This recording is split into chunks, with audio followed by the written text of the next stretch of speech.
তো বন্ধুরা, আজকে তোমাদের জন্য একটি নতুন গল্প নিয়ে আসলাম। গল্পটি একদম অন্যরকম। গল্পটি হচ্ছে 5 বন্ধু ও 3 বান্ধবীকে নিয়ে, এই 8টি হৃদয় নিয়ে গল্প। তো শুরু করা যাক। শীতলকুচি একটা সবুজ মাঠ ঘেরা গ্রাম। এখানে সন্ধ্যা নামলেই মাটির গন্ধে ভরে ওঠে আকাশ বাতাস। সেই গ্রামে বড় হয়েছে দীপক, ধীরাজ, সঞ্জিত, প্রসন্দা আর দীপুদা, 5 জন ছেলে বন্ধু। তারা ছোটবেলা থেকেই কীর্তনে মুগ্ধ। একসঙ্গে কীর্তনের দল গড়ে। তাদের দল ভালোই চলে, কিন্তু মনে হয় কিছু অপূর্ণ কোনো এক কমল সুর বা ছায়ার অভাব।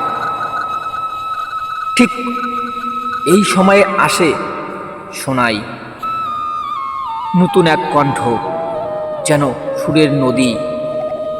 কীর্তনের প্রতিটি পদে তার গলায় যেন কৃষ্ণ নামকে জীবন্ত করে তোলে। তখন দলটি আরও ভালো হয়ে উঠল। তার পরেই আসলো উর্মিলা, শান্ত, মৃদুভাষী, কিন্তু ভীষণ সংগঠক।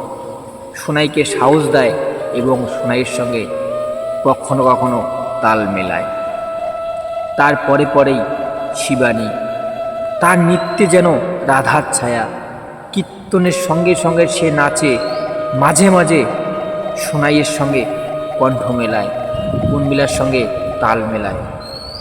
গ্রামের লোকেরা মুগ্ধ হয়ে বলে, এ যেন গানের মধ্যে রাধা কৃষ্ণ নিজেরাই খেলছে। এবার দলটি নাম দেয় গৌর ভক্ত সম্প্রদায়। এই 8 জন ভক্ত একসঙ্গে ভগবানের সেবা করে। তাদের কীর্তনের দল শুধু গান নয়, সেটা হয়ে ওঠে গ্রামের আত্মা। তারা একসঙ্গে গ্রাম পরিক্রমা করে, অন্য গ্রামেও যায় নাম সংকীর্তন করতে। দীপক, সোনাই, ধীরাজ, শিবানী, সঞ্জিত, উর্মিলা, প্রসন্দা ও দীপুদার মধ্যে এক গভীর ভক্তির ভালোবাসা তাদের গড়ে ওঠে, এবং তাদের ভিতরে লুকোনো হৃদয়ের টান এবং নীরব সম্মান ও বোঝাপড়া তাদের মধ্যে তৈরি হয়। কোনো দিন দল ভাঙে না। একসাথে সকাল, একসাথে সন্ধ্যা, বৃষ্টি হোক বা রোদ, তারা নাম কীর্তন চলতেই থাকে। তো গল্পের শেষ লাইনে বলা হয়েছে, 5 জন বন্ধুর উপর ভর করে গড়ে ওঠা এই অষ্টভক্তি গৌর ভক্ত সম্প্রদায় এখন শুধুই কীর্তনের দল নয়, এটা বিশ্বাস আর ভগবানের পথে মিলনের এক অটুট বন্ধন, যেটা যুগ যুগ ধরে চলতে থাকবে। তো বন্ধুরা, এই নতুন গল্পটি তোমাদের কেমন লাগলো অবশ্যই কমেন্টে জানাবেন।